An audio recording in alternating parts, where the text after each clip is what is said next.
Life depends on chemical reactions for everything that organisms do. You need energy in order to do work and move around. Life needs to grow. And of course, all organisms need to reproduce and create offspring for the next generation. All of these things are the results of complex chemical reactions that take place inside of the cell. In fact, when you're learning about the different parts of the cell, it's useful to ask yourself, what kinds of chemical reactions take place in this part of the cell? And why are these reactions important to life?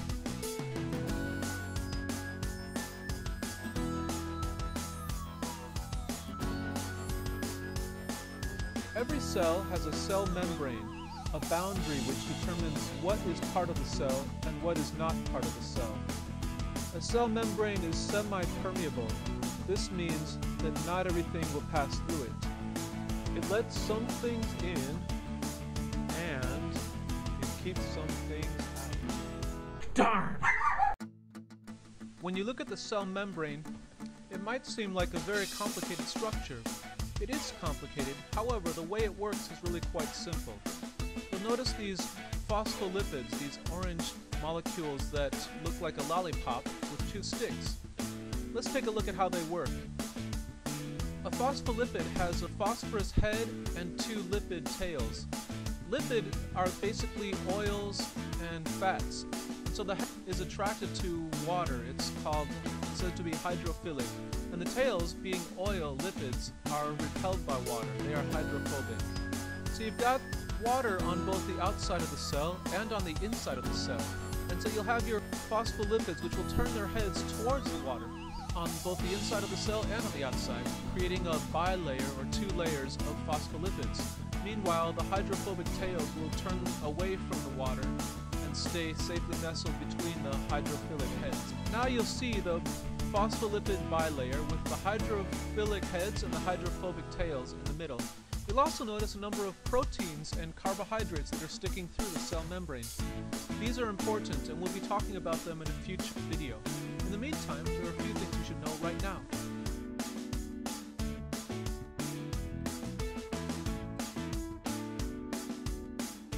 It's often helpful to think of the cell membrane as a sort of bowl of cereal with things floating in it.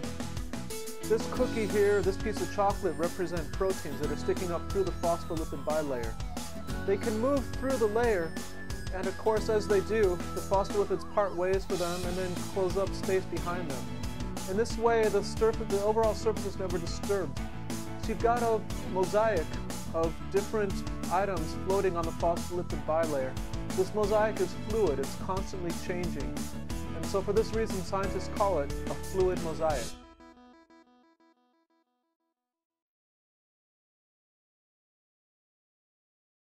One of the ways that matter moves across a cell membrane is through osmosis. Osmosis takes advantage of nature's tendency to restore a balance.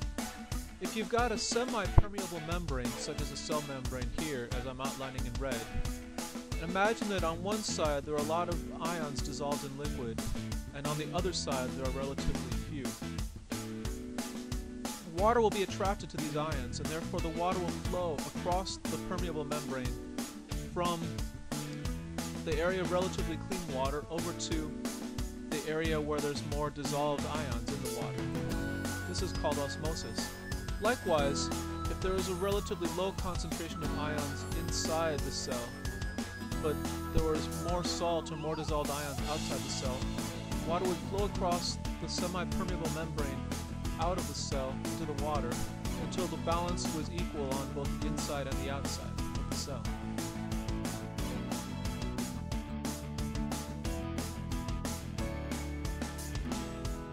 It's easy to move things around when you've got the laws of physics on your side. However, sometimes an organism wants to move things in the opposite direction. In order to do this, you need to have some other source of energy. Going back to our diagram of the cell membrane, you'll notice on the left a protein channel made up of a transport protein. This structure does exactly what you think it does. It helps transport things across the cell membrane which otherwise wouldn't make it on their own. This is called active transport because the protein expends energy to actively transport things across the cell membrane. Proteins can literally carry something where it doesn't want to go.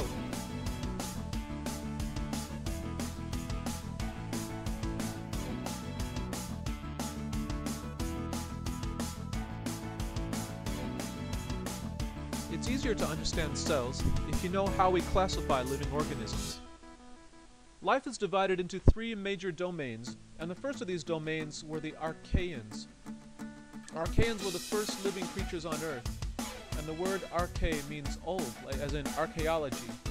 Eventually another domain of life emerged, the bacteria. Now bacteria and Archaeans are very different, but they do have one thing in common. They're both prokaryotes. Pro means before, and karyote means nucleus. Archaeans and bacteria do not possess a true nucleus the way that the third domain of life does. The third domain of life was the eukaryotes. Now eukaryotes do have a true nucleus surrounded by a membrane. They also have various organelles also surrounded by membranes. And we'll study this in a future video. Most of the cells we look at are eukaryotes because they have a lot more in common with us. All multicellular organisms are eukaryotes as well. Okay, that's pretty much it for now. Don't forget to download your study guide at sciencetutoronline.com. Remember these four main points. The chemical reactions take place in different parts of the cell, which is separated by a semi-permeable membrane. Remember the membrane's made of phospholipids, and remember how those phospholipids work. And finally, remember that you and I are made up of eukaryotic cells that have organelles, which are also bound by a membrane. Once again, you can get your study guide at sciencetutoronline.com.